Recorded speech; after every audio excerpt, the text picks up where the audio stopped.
अस्सलाम वालेकुम फ्रेंड्स, एक बार फिर एक इक्वेशन हमारे सामने मौजूद है जहां से हमें थीटा फाइंड आउट करना है। लुकिंग डिफरेंट मगर बहुत आसान, क्योंकि आप जानते हैं यहाँ पर कि कॉस थीटा के ऊपर जो होल पावर 1/2 है, ये यानी कि जो अंडर रूट है, इसका मतलब होल पावर 1/2 है। ये पावर 1/2 सारी कॉस पर अप्लाई हो रही है। बिल्कुल वैसे ही ये पावर 1/2 अपने अंदर मौजूद सारी कॉस पर अप्लाई हो रही है, और ये सिलसिला ऐसी कंटिन्यूटी में यानी कि चलता चला जा रहा है। तो अगर मैं सिर्फ इस कॉस थीटा को ओपन करता हूँ, यानी कि इसके ऊपर अगर मैं पावर लिखता हूँ रूट खत्म करके, तो इस कॉस थीटा के ऊपर तो सिर्फ एक ही रूट है। तो यही वजह है कि मुझे कॉस थीटा के ऊपर पावर लगानी होगी 1/2।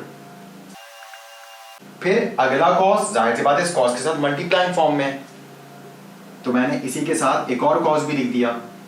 मगर इस कॉस के ऊपर दो रूट्स हैं। ये कॉस के ऊपर ये रूट पावर 1/2 है और इसके ऊपर वाला रूट भी पावर 1/2 है। और आप जानते हैं कि जब कभी भी पावर के ऊपर पावर हो तो वो पावर्स हमेशा आपस में मल्टीप्लाई होती हैं, यानी कि ये 1/2 ऊपर वाले रूट के 1/2 से मल्टीप्लाई हो जाएगा। इसी तरह से अब बारी आती है तीसरे कॉस की। तो तीसरे कॉस के ऊपर तो लाइन से तीन रूट्स हैं, यानी कि सबसे पहले ये रूट, इस पर जब पावर बनेगा तो 1/2 पावर आएगी। फिर इसके ऊपर वाला रूट भी जब इस पर अप्लाई होगा तो पावर हो जाएगी 1/2 मल्टीप्लाई बाय 1/2। फिर इसके ऊपर मौजूद जब तीसरा रूट भी अप्लाई होगा तो पावर हो जाएगी कॉस की 1/2 मल्टीप्लाई बाय 1/2 मल्टीप्लाई बाय 1/2। और ये सिलसिला इसी तरह से चलता चला जा रहा है। और ये बात हमेशा ध्यान में रखिएगा कि पावर कभी भी एंगल पर नहीं होती। यहां से आप कंफ्यूज ना हो जाए, इसलिए मैं इसको ऊपर करके लिख रहा हूं। पावर हमेशा कॉस थीटा की वैल्यू पर होती है, यानी कि जब आप कॉस का एंगल लेंगे और जो जवाब आएगा उस पर ही पावर अप्लाई होती है। तो नाउ इट लुक्स बेटर। तो ये इनफाइनाइट सिलसिला जारी है और यहां पर इस इनफाइनाइट सिलसिले का जवाब 1 आएगा। अब हम कॉस की पावर्स को सिम्प्लीफाई करके लिखते हैं। और आप शुरू से देख रहे थे कि सारे कॉस आपस में मल्टीप्लाइंग फॉर्म में, और जब भी सेम बेसिस आपस में मल्टीप्लाई होती हैं हम उनकी पावर्स को ऐड करते हैं। तो ये वजह है कि हम इन तमाम कॉस की पावर्स को उठाकर एक ही कॉस पे लिख सकते हैं और तमाम पावर्स को ऐड करके लिख सकते हैं, क्योंकि जब भी मल्टीप्लिकेशन में बेसिस सेम होती हैं हम हमेशा पावर्स को ऐड करते हैं। अब यहाँ पर कॉस की अगर हम पावर्स को, जो कि ना खत्म होने वाली पावर्स हैं, अगर हम इनको देखें तो ये एक ज्योमेट्रिक प्रोग्रेशन बन चुकी है। लेकिन आप ज्योमेट्रिक प्रोग्रेशन के बारे में पढ़ चुके होंगे। एक ऐसी सीक्वेंस जिसमें रेशोज हमेशा बराबर होती हैं, यानी कि अगर आप 1/4 को डिवाइड करवाते 1/2 से और आप 1/8 को डिवाइड करवाते 1/4 से, तो आपके पास जवाब हमेशा बराबर आएगा। तो 1/4 डिवाइड बाय 1/2 बनेगा, और 1/8 डिवाइड बाय 1/4 भी 1/2 बनेगा। इसको आप चेक भी कर सकते हैं। 1/4 डिवाइडेड बाय 1/2, तो 1/4 मल्टीप्लाई बाय 2, तो ये हमारे पास 1/2 रेशो आ गई। बिल्कुल वैसे अगर हम 1/8 को डिवाइड करें 1/4 से, इस डिवाइड को जब हम मल्टीप्लाई में चेंज करेंगे तो 4/1 हो जाएगा, और ये भी 1/2 बना। इट मीन्स के यहाँ पर रेशोज कॉमन है। तो ये एक इनफाइनाइट ज्योमेट्रिक प्रोग्रेशन है, और इनफाइनाइट ज्योमेट्रिक प्रोग्रेशन का सम अगर हम मालूम करना चाहते हैं तो उसका ये फॉर्मूला होता है। इस फॉर्मूले में ए का मतलब है first term of infinite geometric progression, और आर का मतलब है कॉमन रेशो, जो कि सेकंड टर्म को फर्स्ट टर्म से डिवाइड करने से मिलती है। तो आप देख सकते हैं यहाँ पर हम सेकंड टर्म को पहली फर्स्ट टर्म से डिवाइड करके देख चुके हैं, तो यहां से हमें ये आर मिला है। या थर्ड टर्म को आप डिवाइड करके देख लें सेकंड टर्म से, तो भी आपको आर मिल जाएगा, और ये हमेशा सेम रहेगा। तो किसी भी तरह से आप इसको मालूम कर सकते हैं।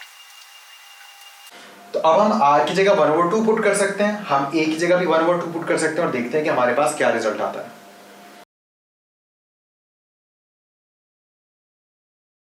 तो ऊपर तो 1/2 एज इट इज, डिनोमिनेटर में इसको शॉर्ट टेक्निक से सिम्प्लीफाई कर लेते हैं। 2 1 2, 2 - 1 1, 1/2।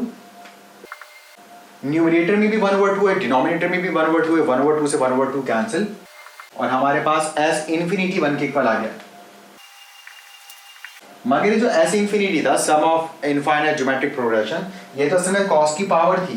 तो इस बार हमें cos की पावर 1 लगानी होगी। सो cos थीटा की पावर 1 के इक्वल है।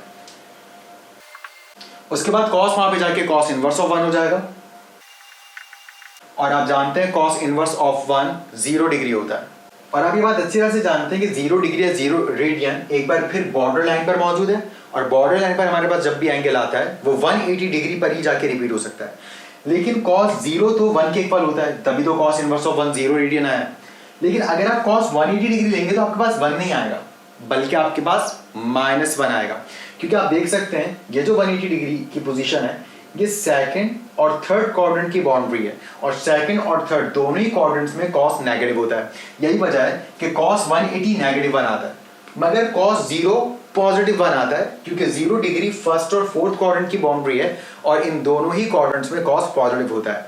यही वजह है कि यहाँ पर कोई सेकंड पॉसिबल रिजल्ट हमारे पास नहीं है, हमारे पास सिर्फ एक ही जवाब है 0, यानी कि 0 डिग्री या 0 रेडियन, जो चाहे आप कह सकते हैं। तो यहाँ पर हम सॉल्यूशन सेट में सिंपल cos का जो पीरियड है, जो कि आप जानते हैं 2 पाई, और नंबर ऑफ रेवोल्यूशंस के लिए हम n शो करते हैं, तो 2n पाई के साथ हम सिर्फ प्लस या -0 करके लिख सकते हैं, जो कि जरूरत ही नहीं है। तो यही वजह है कि इसका जवाब सिर्फ और सिर्फ 2n पाई है।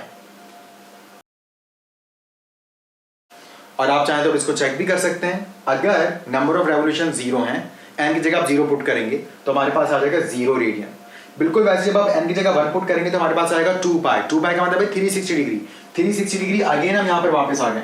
फिर अगर आप n की जगह 2 पुट कर दें तो बन जाएगा 4 पाई। 4 पाई का मतलब है आप 2 बार रेवोल्यूशन कर चुके हैं, यानी कि बन जाएगा 720 डिग्री। तो चाहे आप cos 0 डिग्री लें, cos 360 डिग्री लें, या cos 720 डिग्री लें, आपके पास जवाब हर हाल में 1 ही आना है। तो उम्मीद है कि आपको ये सवाल अच्छे से समझ आया होगा। इंशाल्लाह आपसे मुलाकात होती है नेक्स्ट एपिसोड में।